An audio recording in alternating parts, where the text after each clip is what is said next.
Isang mapagpalang araw po sa ating lahat. Ako po si Janela Bianca de Aguilar at ito po ang aking Day 254 Devotion para sa ating 365 Daily Devotion na pinamagatang okay lang bang humingi ng sign sa Diyos.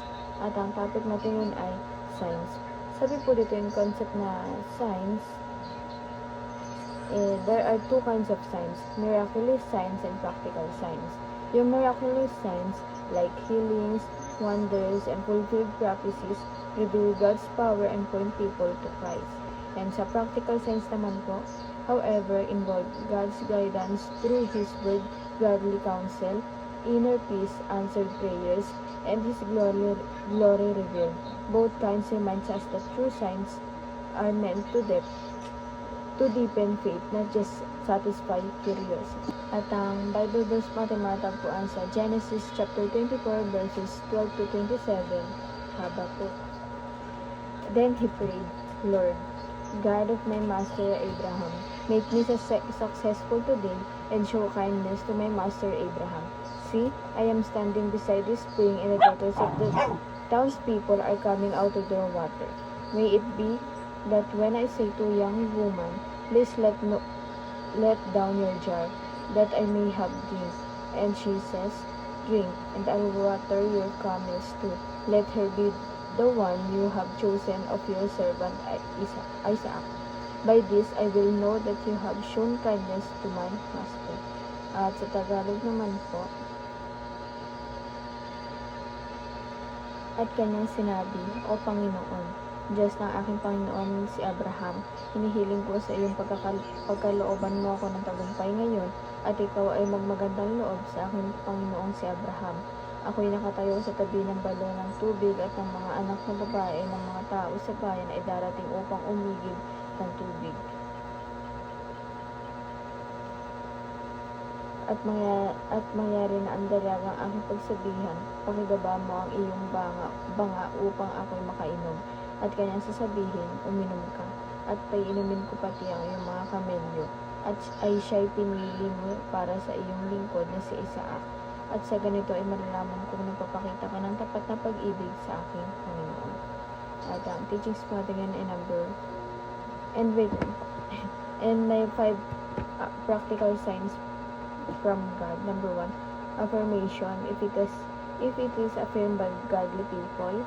Alignment, if it is aligned with God's word.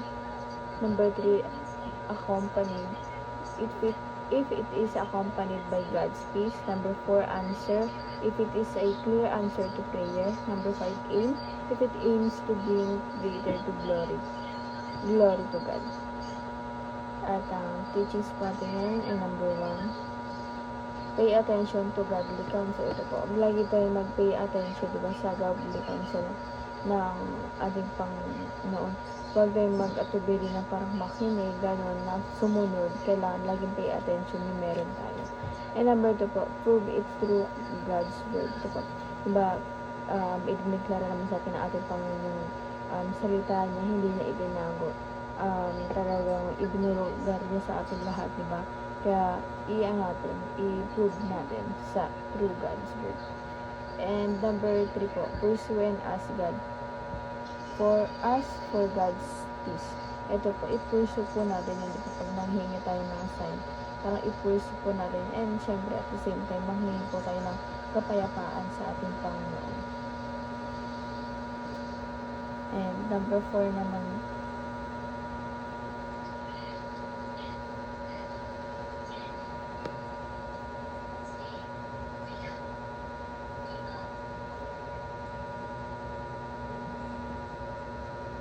or naman po, pray earnestly before making decisions. Ito po, parang di ba pag tayo ng decision, pag nag-make tayo ng decision, kunyari malaking bagay, parang parang nag-aatubili pa tayo, parang 50-50 pa yung decision natin. Maganda kasi na ipag-pray natin yun, kasi syempre may guidance na ating Panginoon. Tatanong natin kung i-allow niya ba ito sa buhay natin, or kung gagawin natin itong bagay na ito, kakalugod ba niya.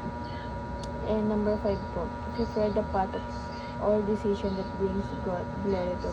Kaya pag i-prepare po natin yung path na tatahakin natin, or kung sa tingin natin yung decision natin ay talagang papupurihan ba, ikaka-glorify ba yun ng ating Panginoon. Kailangan bago tayo talaga mag-desisyon, hindi lang para sa sarili natin, kundi para din sa ating Panginoon. Kung ikakalugod ba niya or kung i-glorify niya. And mali pa pala kung application na po pala, medyo nalito ako dito sa pagka-screenshot ko. Balikan ko ulit yung teaching sa atin yan na number 1, affirmation, if it is affirmed by godly people. Ito po, parang iano rin natin yung nakasama din mga godly people kung okay din ba sa kanila yung ganong pag naghihingi tayo ng sign. And number 2 po, alignment, if it's aligned with God's word. Ito po, kung talagang naka-align to sa salita ng ating Panginoon, kasi doon din natin malalaman kung tama ba to o mali yung ginagawa natin. And number 3 po, accompanied, if it is accompanied by God's peace, kung kasama ba na ito or sinasama ba ito yung kapayapaan ng ating Panginoon.